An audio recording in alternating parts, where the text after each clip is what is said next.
Italy, and it's important for us to give also information what is the current situation in Italy right now. And I think we're all here, and dear students, and thanks for joining us.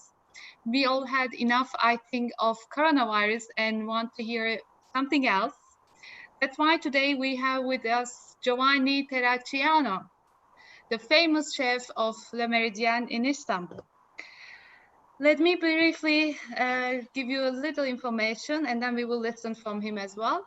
He is today the first point of call for all consulates and embassies and international community in Turkey as regards diplomatic and business functions as well as festivals. Bienvenuti, Giovanni, and I think it's better how did you become a chef? Tell us a bit about your background, please. Yeah, I did the hotel school, and after hotel school, I worked in many places in Italy. And in '96, I joined Hyatt hotels in Surabaya in Indonesia. After I moved to Oman, Middle East. After Oman, I moved to Osaka. After Osaka to Istanbul. I was like 7 years working for Hyatt in 4 different countries. Beautiful experience. After I left Hyatt, I joined Ritz-Carlton in Shanghai. 2.5 years in Shanghai. After I moved to Beijing, 1 year in Beijing, new opening with Ritz-Carlton Financial Street.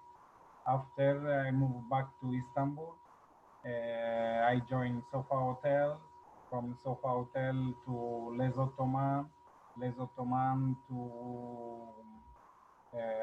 Palazzo Donizetti, Palazzo Donizetti to Edition Hotel, Cipriani restaurant. From Cipriani, I moved to Movenpick, where I spent my last 8 years. And from Movenpick to Le Meridien, where I am now. And in September, hopefully, we will open also Sheraton, ex-Movenpick, that belongs also the same owner of Le Meridien. Yes. Please. Thanks, Giovanni. I remember that we cooperated on numerous occasions, and Yes. you together, and actually you inspired me to focus on preparing food in a wide variety of ways. Well, let's focus on our main topic today. And as we discussed about gastro-diplomacy on the menu, and diplomacy can use in many instruments, as all we know. And for example, we all know about cultural diplomacy and the diplomacy through cultural exchange, or sports diplomacy. And the sports diplomacy is using sport to make one or more countries' relations stronger. So today's topic, gastro-diplomacy, and it's also another form of diplomacy that can boost country's image. In international relations, the image of the country is very important. So Giovanni, could you please tell us why gastro-diplomacy plays an important role today? Gastro-diplomacy is used by many, let's say, by many embassies that gives a chance to the people to gather together and talk about business and improve their relationship between not just the hotels, restaurants, but also all the different companies. For example, when we used to make catering to Swiss consulate, so we would find there all the company related to the Swiss nationality. You would find almost all of them to the embassy having a cocktail, enjoying and talking to each other, talking about business, how they could improve more the relationship with Turkey, with to the Switzerland. But this is just an example. We used to do also a lot of catering to the British consulate here in Istanbul. They have a huge garden. Every summer they used to do a kind of open buffet. So invited so many different brands of hotel and restaurants, and each of them would present special dishes. So it was like a kind of put together all those people with different country, with different background of cuisine, of culture, to try to come up with more relation together with each other. Thank you, Giovanni, for the explanation. Well, I would like to give just a little bit of historical background to our students. The term of culinary diplomacy and the gastro-diplomacy have been in use since the early 2000s and have been popularized by the work of public diplomacy and the scholars from as you might also know, Paul Rockover and Sam Chappell, Sokol, and early mention of the concept was actually started in 2000, and the first attempt was by the Thai Kitchen of the World Program, and Global Thai Campaign was the first attempt to global stage, and the Thai government implemented the Thai Kitchen to the World initiative.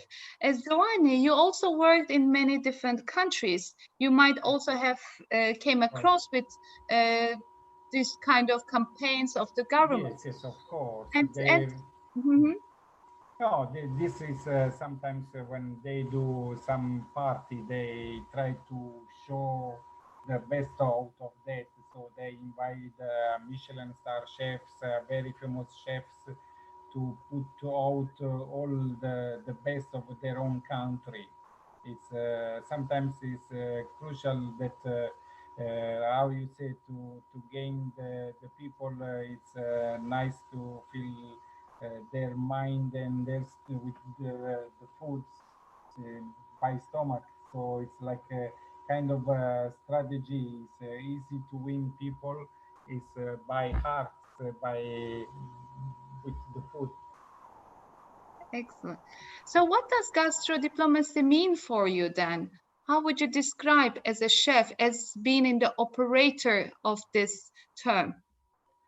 Gastro diplomacy is like a kind of the way of because sometimes the relationship cannot build just on the business relationship between countries. It's also built through the food, to the gastronomy. We have a lot of like you said in Thai pushed up to invest the money with Thai cuisine, with their best chefs, to promote the gastro food to the other country, to implement their own relationship with the other country. This is crucial for example. Also, this is also to implement the export. Once, for example, now in Turkey, we can find a lot of Italian products used in the kitchen, like parmesan, like mozzarella, like ricotta. This is also through the publicity of the chefs, that they made promotion, they made events like that. Exactly. So now I think when I was also reading about gastro-diplomacy, I have came across with the terminology also. It's called gastro-diplomat. When I checked through and the definition of the what does gastro-diplomat means, as we have students from international relations who want to become a diplomat, or we have gastronomy students that who wants to become a chef. I was kind of, when I heard for the first time gastro-diplomat, is this a mixture of these two main subjects? But it was very interesting, and I would like to share with you the little short definition. So gastro-diplomat is also known as a culinary ambassador of a nation. So this gastro-diplomat acts as a representative of the country and introduce the nation's cuisine to the world. And one of the example I came across was with the Malaysia. And Malaysia has hired at the beginning and the top chefs as it's a gastro-diplomats from Malaysia, from the US, and another countries to be a Malaysian culinary ambassador. So, Yes. have you ever wanted to become a gastro-diplomat for Italy? I wish, I wish. No, for example, one of the most famous gastro diplomat is Massimo Bottura. He even made a book and he titled Vieni in Italia come. It's he made a book pushing to advertise Italy, to bring the customer around the world to Italy, to visit Italy. This is a great example for a chef to push to up his own country, to try to somehow with the cuisine to invite the people to see his own country and to have an experience not just about the food but also about all the art, the place to see. So I think that as far as now, again, I understood that this is kind of cultural influence.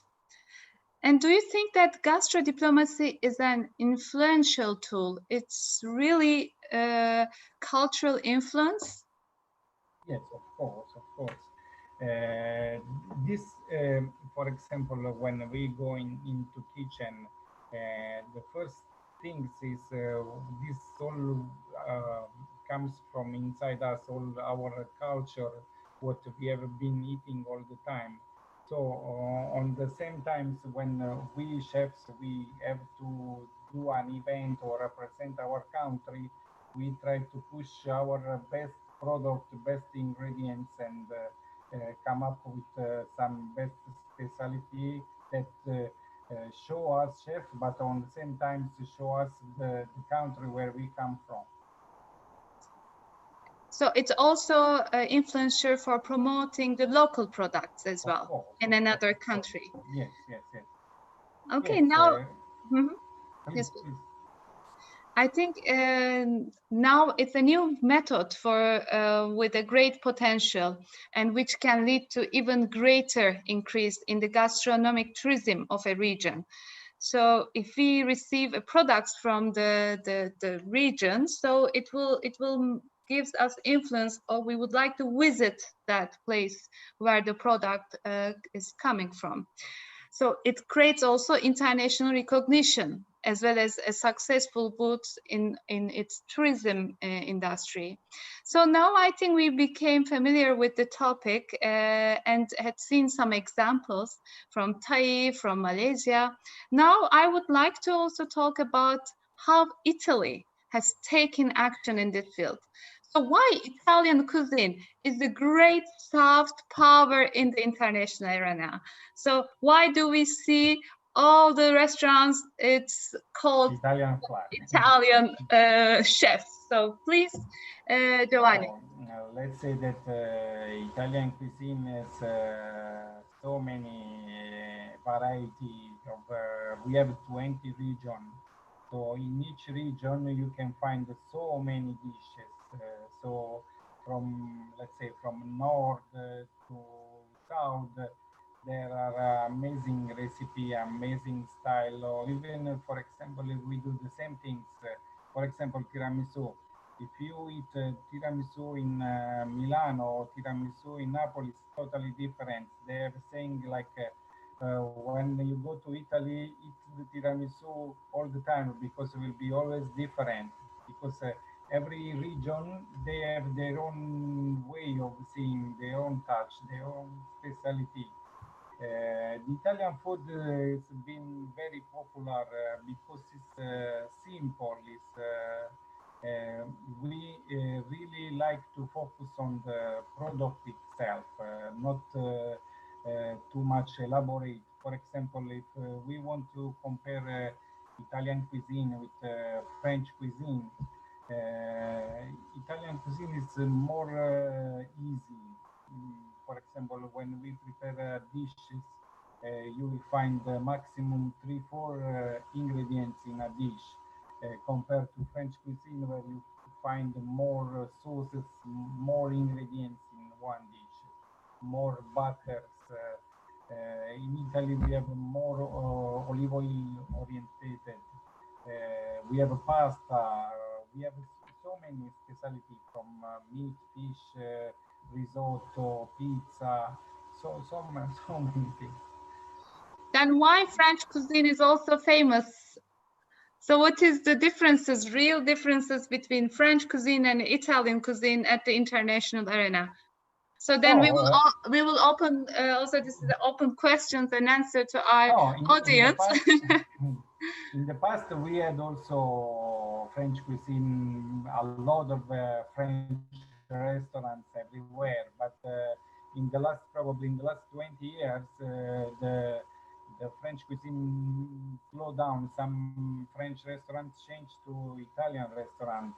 Italian becomes more and more popular. I remember when I was in Japan in 2000, we had a lot of, probably more than 50% of Japanese, when they had weddings, they used to select Italian set menu, and that was very nice. Just imagine people here getting married and they use Italian set menu, and it's a little different.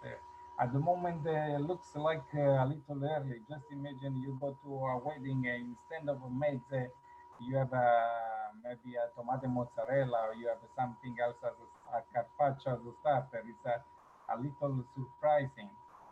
But let's say mainly the Italian kitchen, Italian restaurants has been taking over a little bit the French cuisine outside, let's say outside the world. Not in French, of course, not in Italy, but for example, if you go around to Asia, before there used to be a lot of French restaurants, but now many of them closed down and turned to Italian restaurants because we have a lot of variety compared to French cuisine. We have pasta that they don't have. We have pizza. It's different. So could you give us also example of your experiences when you worked for the diplomatic community, that you are well known in the diplomatic community?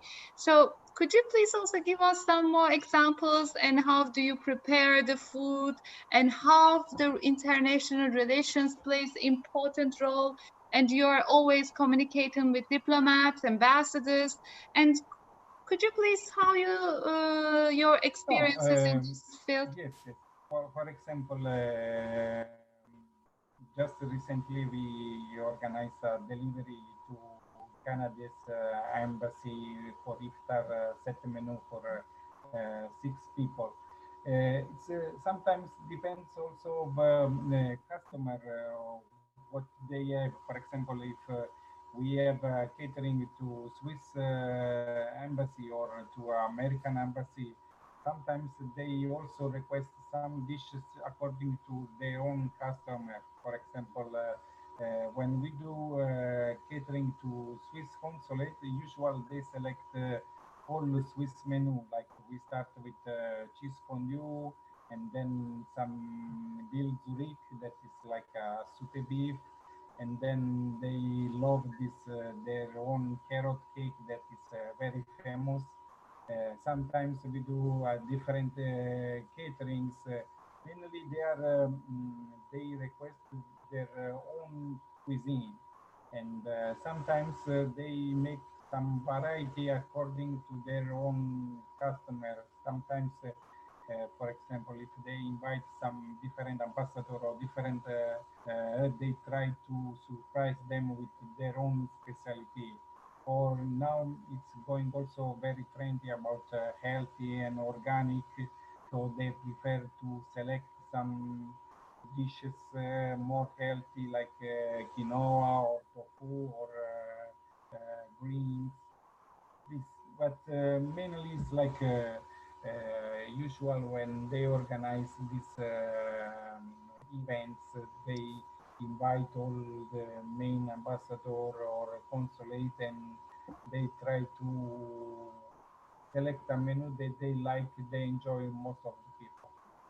But at the same time, you are organizing Italian weeks in Turkey and, Yes, yes, with the consulate and with on behalf of Italian yes. government. And you have We all, Italian weeks every year, as far as I remember. yes, yes. And We did. We organized also in Izmir.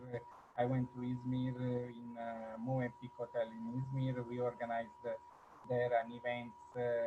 Was like all the diplomat invited to the hotel, and we had an Italian set menu and Italian music. So was cool, cool, very nice, very nice. so for me, the major role of gastro-diplomacy is that here that brings people from different countries to closer together. And this is the way of using calling Italian week, Turkish week, and collaborating with governments and the representation and the embassies to promote the cultural aspect. So I think that we can open the floor to questions and comments from our audience and who wants to start. So we can take the questions. So Edith, my dear Edith, can we organize to get the questions through you, please? Yes, sure. And first of all, I have a one question, and then we can ask my friends. And what do you think about the Italian nation branding process? Do you think that Italy did well job during their nation branding? As you know, many countries doing this to promote themselves in the international arena. Of course, there is always better, but do you think that Italy did well job in this process with their international cuisine? Yes, yes, of course, but you see, most of the Italian brands, they are all well known, but behind there is very much the quality, the passion they put behind this. For example, let's say the most famous is like Ferrari. When you see Ferrari, they have all the small details. They really focus on everything. The small details, the cotton to seal the ladle. It's an amazing job. They when we talk about brandings, it's really focus on the small details. The Italian cuisine is getting popular and popular also because of this quality of the product itself and care about the small details. Yes, thank you so much, sir. And Mete, do you have any question from your community? Also, we would like to hear your questions. And just before I end, Giovanni, could you please come close to the microphone that we hear you? Okay, Yes, please. Thank you. okay. So I'm the head of the gastronomy club in Atılım University, and I want to ask something about your Italian family structure in the feasts. You know, they are eating their food like an harmony. Yes, yes, You know, but it is too close, and I'm always be compromise the Turkish family structure and Italian family structure is same nearly, yes. and their feasts and night dinners is the same. Is it the success of the Italian's cuisine in the world is about that family structure and family feasts? Yeah, of course, that also is a part of that. For example, when we talking about lunch and dinner in Italy, especially, for example, on the Sundays, all the family sits on the table around 1:30, and then they leave the table around 6 o'clock because it's like it's not just about eating, it's about stay together, chat together, enjoy the food, and especially when there are for example my family family structure. I have three brother and two sisters, all married, all with kids. So it's like when we get together, we are like almost 46 people sitting in one huge table. We have a big kitchen, and we have the table for adults, table for the kids. It's like we sit and we stay 3 hours there, and the food is like who made the starter, who made the lasagna, who made the parmigiana. It's like a really harmony. Same things like in the morning when you in Turkish cuisine, Turkish culture, when you have a breakfast, it's like you sit and you enjoy chatting, enjoy having tea, enjoying from the honey to the everything. This is really like not just about eating, but it's a family style, family. It's nice to enjoy the family in that way. Mhm. Thank you. You're welcome. We have also another question from my community. And what do you think about the after situation this coronavirus? What do you think about the food sector? How it will be after this virus? Now we are all in a new situation, so whatever we say, we don't really know exactly. But as every week, I'm joining meetings with the corporate office of Marriott, and they are all coming up with a new protocol of how to approach to customer to the new situation. For example, now we have such new rules to work in the kitchen and to serve the customer. The table have to be all 2 meter distance between one table to another.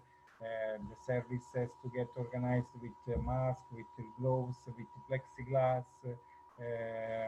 All the equipment has to be sterilized every 2 hours. They need to sterilize every day. We need electrostatic spray for the rooms. They have so many other protocols to respect.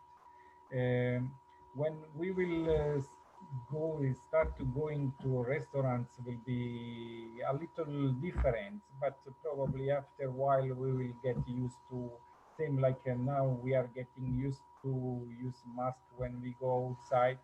Same things will happen to when we will go back to the restaurants.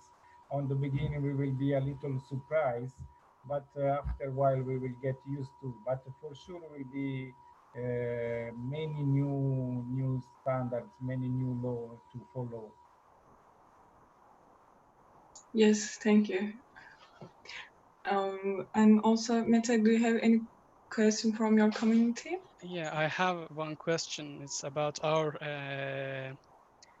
actually our work, as my chef will be understand. In our sector, as you know, our working hour is too harsh, and our working condition and the tempo is too hard for new beginners. As you know, the beginners always some trouble about the tempo. And he asked that, is it too hard for new beginners or as yourself? Is it too hard for take a time a social activity with your family or friends? No, okay. There are some situation. For example, just recently I was in a training about this about when we receive a new employee in the hotel or in the restaurants. It's like on the beginning they join in a restaurant or in a hotel. On the beginning they are shocked because they have a new situation, new kitchen, or probably they never been in a kitchen before, and someone that sticks to them that gives always order all the time. Uh, yes, it is a hard job. It is totally different compared to other jobs. Always standing. Always running. Plus, we have a service time that is like very important time that to follow. You cannot, you shouldn't make mistakes and be quick to do something. But with a little effort, a little passion, it's a great job where they will have a lot of satisfaction in the future. They can reach so many targets. They can do so many. They can use their own creativity or come up with so many new ideas all the times. It's a job, yes, it is art, but it's very personal. They can put their own touch all the time when they become chef. Yeah, I see. Yeah. Yeah, thank you. And also we have another question from our chat box, and let me read it.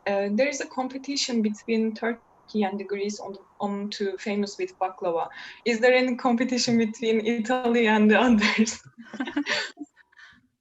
No, let's say that to have a competition, it's always nice because people push always themselves to do better and better. But of course, who does, for example, hummus? Huh?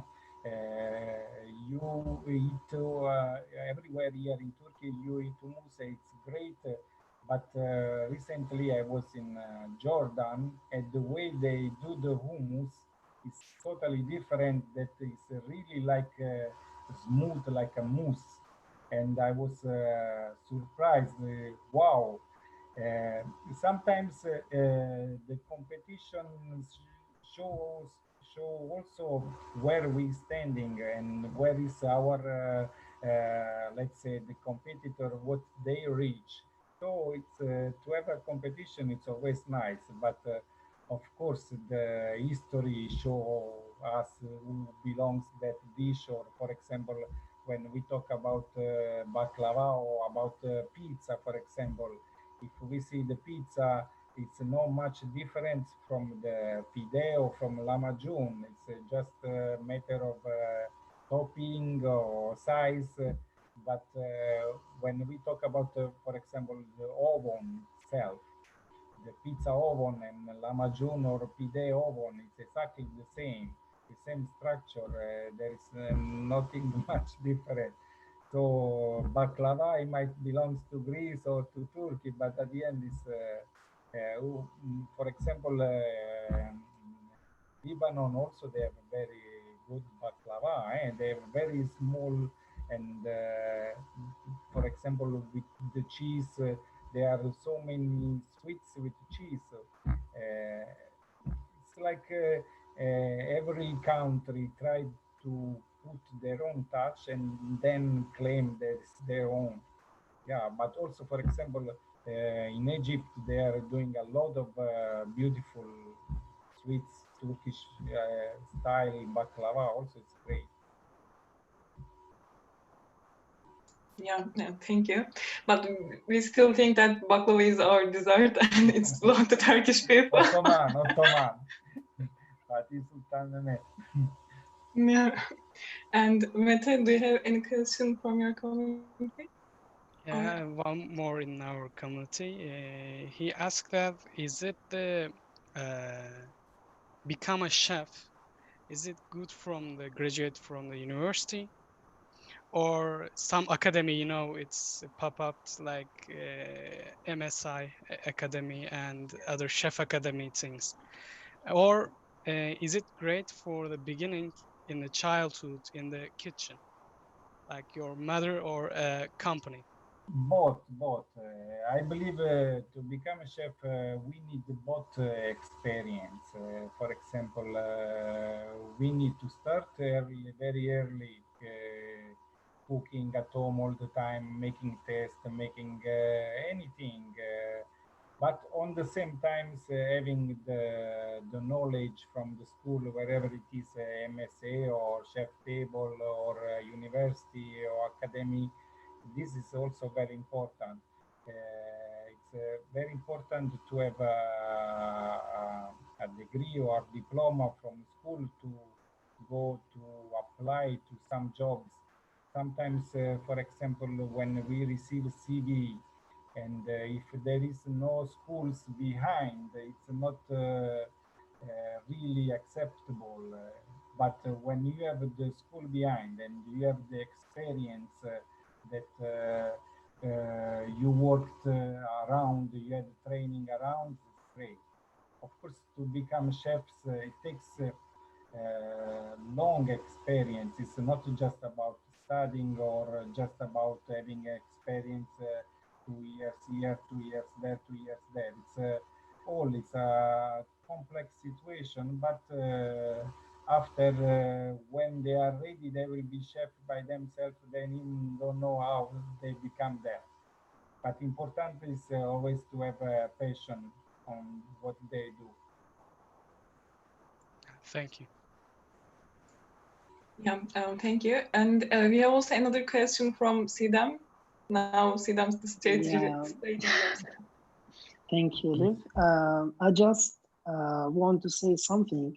Sometimes when we go some restaurants and we order a meal, sometimes it's the same meal we ate it from other restaurant, but it's more delicious. When we ask to ask the chef how he prepared, what like extra thing he add, he said that I made it by love. I mean, Yes. When you be okay, like feeling and you're okay to prepare something, sometimes your mood is okay to do it, but otherwise you are not in mood to like cook something or prepare something. How you face this situation? That's very good question. Thank you. Sometimes that's what we are for in the kitchen, to motivate the people, to motivate the staff. And I always say that sevgi yok burada. When sometimes they prepare some things and there is no taste, exactly, it's like they didn't put their love into when they doing something. But when really they put the love is touch, tasting, continuing following what the process of some things, controlling is if it's doing fine, tasting. This is love, the love we put in the kitchen, and on the same time is the timing that we give to some things. For example, if we take the shortcut, of course the result is not there. But if we take our time to do that things and we put our love, of course the result is much better. They also say there is no great result if you don't put great time on it. So it's all about love and time. Yes. I think Giovanni, Thank you. for it's this technique, I think it's can be implemented for everything, not only for cooking. Yes, yes, of course. So we have to love what we do. We have to add Exactly. from our side. And this was a very good question, Saddam. Thank you. Yes, thank you. And Meta has one more question to you, Mr. Giovanni. Please. This is just about all Corona things and chef things. As you know, in our workstations, maybe sometimes we have to use our hands without gloves. Yes. Especially in those and especially in patisserie things. Yes. Is it a bad thing in No. Corona or? This I just was talking about this recently with my friends. I have a lot of chefs friends. Before some time ago, probably I remember when I was joining the school and then start to work on the beginning. We had a kind of certificate that show on those certificates show all the analysis of healthy analysis. Probably this will be kind of a protocol for the when we're going to open back. Probably each employee will have to have a certificate that is healthy to work in the kitchen. Of course, if there is any guys with a little influence, we send immediately home, wherever influence it is.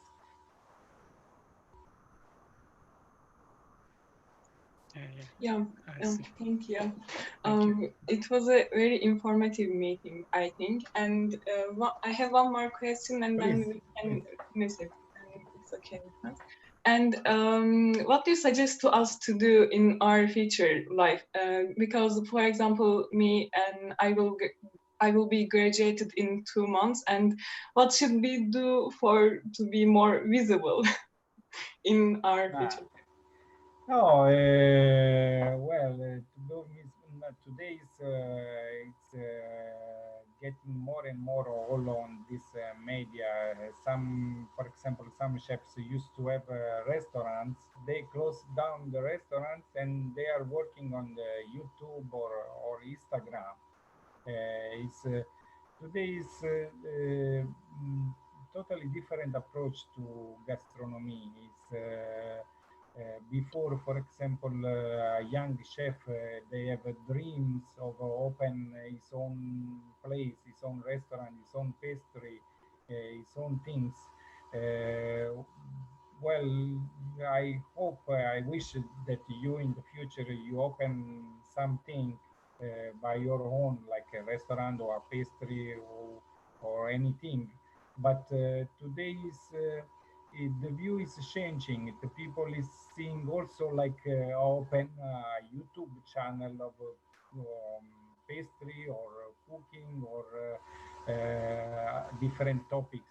So my suggestion is like yes, continue with cooking, but probably the destination can change like more on the website rather than to open a restaurant or a pastry itself, because today open something it's very difficult. It's not like before.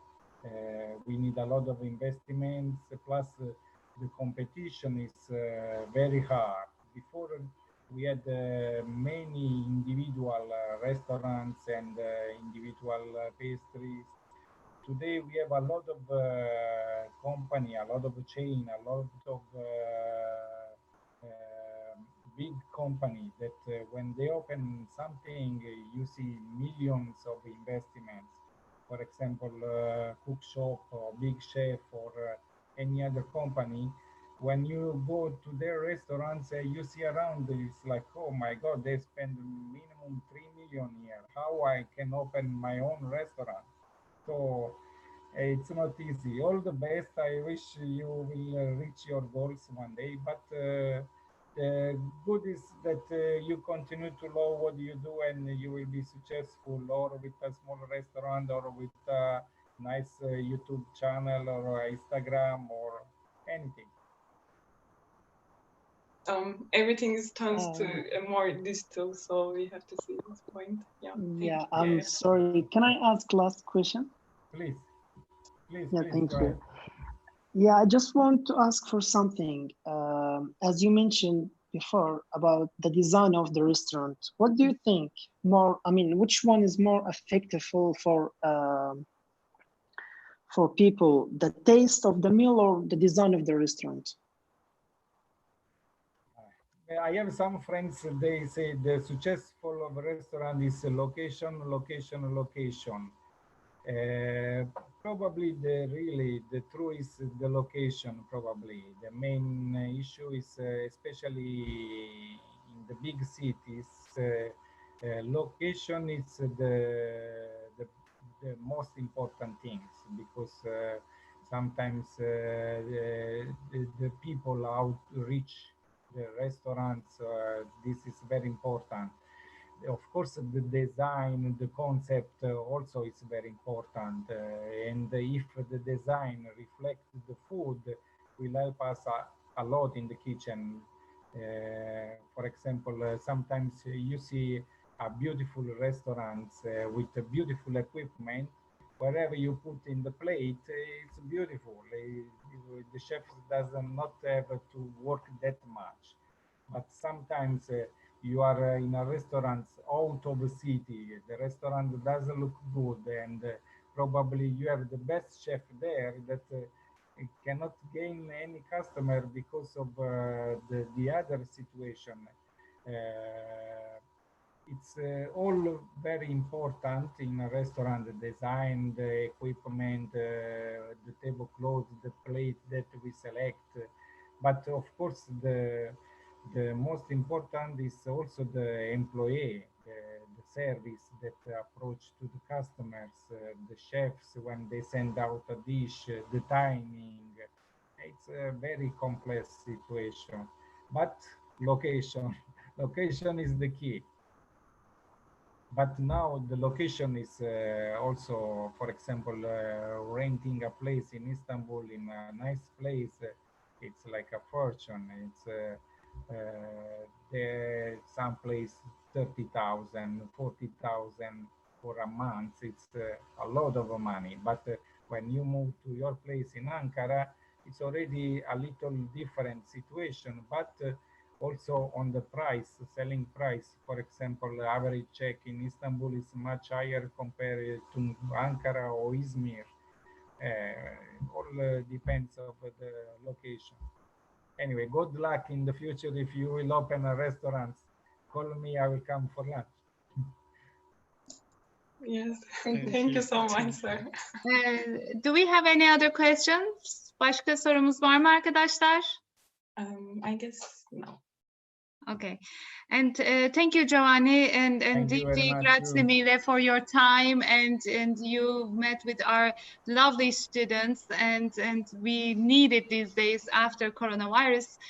We have to see future, as I always say, more bright, and we cannot say that at the moment this situation will downgrade us. We have to see the future, and we hope to meet another occasion with you, and perhaps we will come and visit you at your hotel, and we'll Please, cook if all you of come, us together. If you come to Istanbul, please come to Le Meridien for a coffee. We'll be on us. Don't worry about that. So we will come for a cooking. We'll come all Why in not? the Why kitchen, not? and we'll Please. come for a cooking. Thank you again, and Thank for you to all you. our audience for our online talk. And I wish from my side to all of you, stay safe and eat healthy, as I always say, and the bon courage. So we will get through all these difficult times, and we have to be strong and see the positive side and see the opportunities of these difficulties. Thank you. And Elif, if you like to add anything Yeah. else, or I Metehan. will add my thanks to you and Mr. Giovanni. Thank you so much for being with us, for taking your time with us, and thank you to Mrs. İpek Tekdemir for providing these conditions and during these extraordinary days. And thanks to my Atılım team for their technical supports. And thanks a lot. Yeah. We will meet again, and hopefully this time will be physical, and İnşallah. İnşallah. Sağlıcakla kalın arkadaşlar. Sevgilerle, herhangi bir ihtiyacınız olduğunda buradayız. Giovanni'ye de ulaşabilirsiniz. Özellikle Giovanni'nin e-mailinde ben yine Elif'le paylaşıyor olacağım. Sorularınızda veya ihtiyacınızda buradayız.